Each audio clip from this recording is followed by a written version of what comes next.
तो मूवी की शुरुआत में हम चाइल्ड वेलफेयर में एक लड़की को देखते हैं जिसके साथ एक आदमी दुष्कर्म करता है और उस लड़की की हालत काफी ज्यादा खराब होती है। वहीं एक सोनू नाम का आदमी आता है जो कि इस पूरी जगह को संभालता है और वही इस लड़की को यहाँ लाया था। अब वो लड़की दर्द के मारे तड़प रही थी, इसलिए लोग उसे जान से मार कर जला देते हैं। इसके बाद हम वैशाली नाम के रिपोर्टर को देखते हैं जिसके पास गुप्ता जी का फोन आता है और वो वैशाली को आधी रात में मिलने के लिए बुलाते हैं और वैशाली को जाना पड़ता है। अब गुप्ता वैशाली से मिलकर उसे मुनावरपुर की फाइल देता है और बताता है कि मुनावरपुर में एक शेल्टर होम की लड़कियों के साथ गलत काम हो रहे हैं और उन्हें मारा जा रहा है। ये फाइल 3 महीने पहले से तैयार है पर कोई भी इस पर एक्शन नहीं ले रहा। तब वैशाली उस पूरी फाइल को पढ़ती है और उसे समझ आता है कि ये मामला बहुत ही ज्यादा गंभीर है, लेकिन इसके बारे में कोई जानते ही नहीं। फिर वैशाली जो अपना खुद का कोशिश न्यूज चैनल चलाती है, वहाँ उसके साथ भास्कर भी काम करता है और वह भास्कर को पूरी फाइल के बारे में बताती है। तब भास्कर भी कहता है ये रिपोर्ट तो पहले भी स्टेट गवर्नमेंट के पास जा चुकी है पर इसका कोई फायदा नहीं हुआ। जिसके बाद वैशाली अपने न्यूज चैनल पर मुनावरपुर के बारे में बताती है। फिर हमें वैशाली के घर पे दिखाते हैं जहाँ वो अपने पति के साथ रहती है और इन दोनों की शादी को 4 साल से ऊपर हो गए हैं पर इनका कोई बच्चा नहीं था। और वैशाली का पति उसे कहता भी है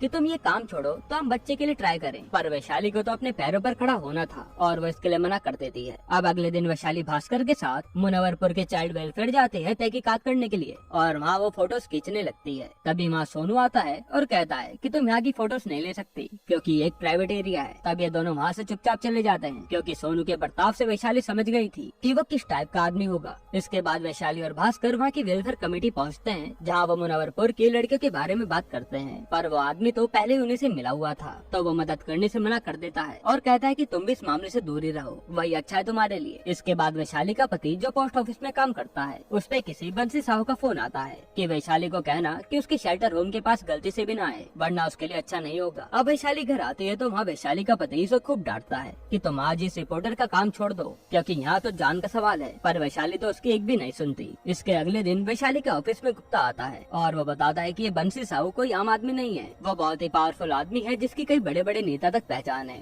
और सीएम भी उसे जानता है। फिर वैशाली और भास्कर दोनों आसपास के चाइल्ड वेलफेयर में जाते हैं ताकि उन्हें कोई सुराग मिल जाए और ये केस और मजबूत हो। और वैशाली मुनावरपुर की लड़कियों के बारे में पता करती है पर यहाँ उसे कुछ भी पता नहीं चलता। इसके बाद ये लोग सीधा बंसी साहू से जाकर मिलते हैं जहाँ बंसी साहू की बातों से समझ आ रहा था कि वो कितना ज्यादा खतरनाक आदमी है और वो बातों बातों में इन दोनों को धमकी दे देता है कि तुम इस मामले से दूर ही रहो। फिर रात को वैशाली जब अपने घर आती है तो यहाँ उसके पति से झगड़ा हो जाता है क्योंकि वो कह रहा था कि तुम ये नौकरी छोड़ दो, लेकिन अब वैशाली को तो किसी भी हाल में ये केस सॉल्व करना था। अब अगले दिन वैशाली और भास्कर फिर से बाकी के चाइल्ड वेलफेयर जाते हैं और वहाँ उन्हें मुनावरपुर के चाइल्ड वेलफेयर में काम करने वाली लड़की के बारे में पता चलता है जिसका नाम सुधा है और वो खाना बनाया करती थी। अब वैशाली उससे इस बारे में पूछती है तो सुधा कहती है कि मुझे इस बारे में कुछ नहीं पता और वो डरी हुई लग रही थी। फिर वैशाली के दोबारा पूछने पर वो सब कुछ बताना शुरू करती है कि उस समय मुझे पैसों की जरूरत थी इसलिए मैं मुनावरपुर के चाइल्ड वेलफेयर में खाना बनाने गई थी और वहीं मेरी मुलाकात बेबी रानी नाम की लड़की से हुई। सुधा बताती है कि बेबी रानी ही वहाँ की सारी लड़कियों को संभालती थी।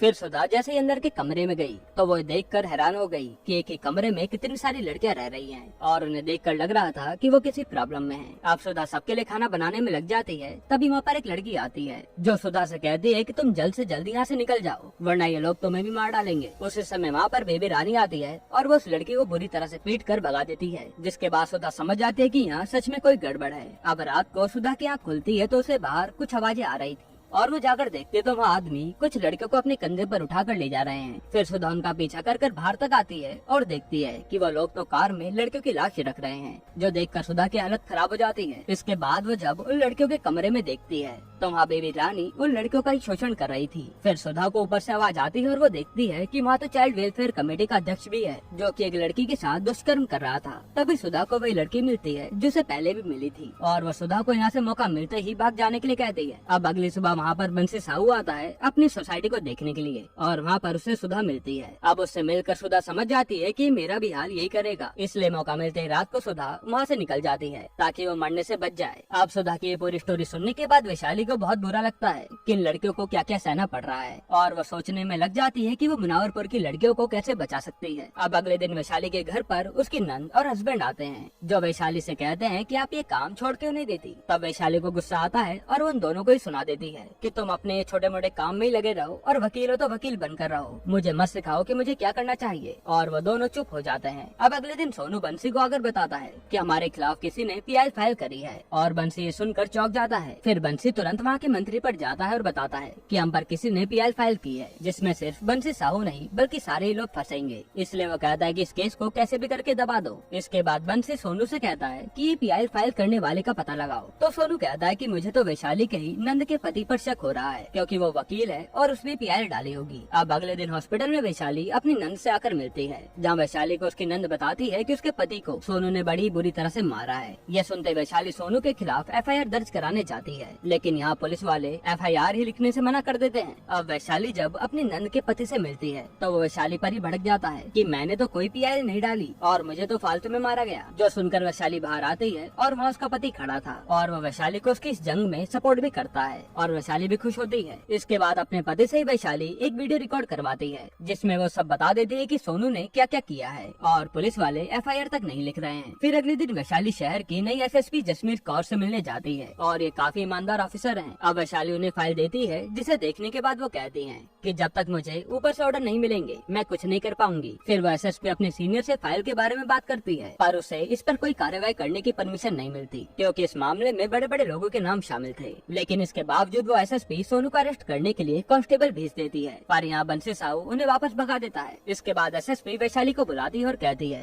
कि इस फाइल पर कोई भी एक्शन नहीं लेने वाला, तो उसे और भी पक्के सबूत इकट्ठे करने होंगे ताकि वो इसके आधार पर बंसी साहू को पकड़ सके। अब अगले दिन गुप्ता वैशाली के पास आता है और बताता है कि पीआईएल मैंने ही फाइल की थी। साथ ही वो कहता है कि हाल ही में कुछ मर्डर भी हुए हैं, पर पुलिस उन पर कोई कार्रवाई नहीं कर रही। फिर वैशाली अपने चैनल पर बख्शिश नाम का प्रोग्राम चलाती है, जिसमें वो चाइल्ड होम से जुड़ी सारी खबर लोगों तक पहुंचाएगी और धीरे धीरे करके उसकी खबर लोगों तक पहुंचने लग जाती है। फिर एक दिन वैशाली बंसी साहू के बारे में भी सारी पोल अपने न्यूज चैनल पर खोल देती है कि इसमें तो पुलिस भी उसके साथ मिली हुई है। अब ये न्यूज फैलने के बाद सीएम सीधा वहाँ के मंत्री को फोन करते हैं और इस मामले पर एफआईआर दर्ज करने के लिए कहते हैं, जिसके बाद इस मामले पर एफआईआर होती है। पर एसएसपी जसमीत वैशाली को बताती है कि एफआईआर चाइल्ड वेलफेयर कमेटी में होगी, जिसमें हम ज्यादा कुछ नहीं कर पाएंगे, इसलिए हमें और सबूत चाहिए होंगे। और वैशाली समझ जाती है कि अब वो सबूत कहाँ से लाएगी। फिर वो सीधा सुधा से जाकर मिलती है और कहती है कि अगर तुम हमारी मदद करो तो हम और भी कई सारी लड़कियों को बचा पाएंगे। सुधा भी इसके लिए मान जाती है और वैशाली उससे एक वीडियो बनवाती है, जिसमें उसने मुनव्वरपुर की चाइल्ड वेलफेयर के बारे में सब बता दिया था और उस वीडियो में सब लोगों के नाम भी बाहर आ गए थे। इसके अगले दिन एसएसपी जसमीत चाइल्ड वेलफेयर में अपनी टीम के साथ पहुंच जाती है और वहाँ वो कैद हुई सारी लड़कियों को निकाल लेती हैं, जिनका शोषण होता था और उन सब की हालत देखकर जसमीत को भी दया आ रही थी। साथ ही वो वहाँ पर बेबी रानी को भी अरेस्ट कर लेते हैं। फिर थोड़ी देर बाद बंसी साहू को भी अरेस्ट कर लिया जाता है और बंसी साहू वैशाली को देखकर हंसता है, क्योंकि उस छोटी सी रिपोर्टर ने बंसी साहू जैसे बड़े आदमी को अरेस्ट करवा दिया था। और अब वैशाली भी खुश होती है कि उसने सारी लड़कियों को इंसाफ दिला दिया और यहीं पर ये मूवी एंड होती है। दोस्तों, आपको ये मूवी कैसी लगी हमें कमेंट में जरूर बताइएगा और अगला एक्सप्लेनेशन आपको कौन सी मूवी या वेब सीरीज पर चाहिए वो भी कमेंट कर देना। बाकी अगर आपको हाल ही में शाहिद कपूर और कृति सेनन की मूवी देखनी है तो आप ये वीडियो देख लीजिए।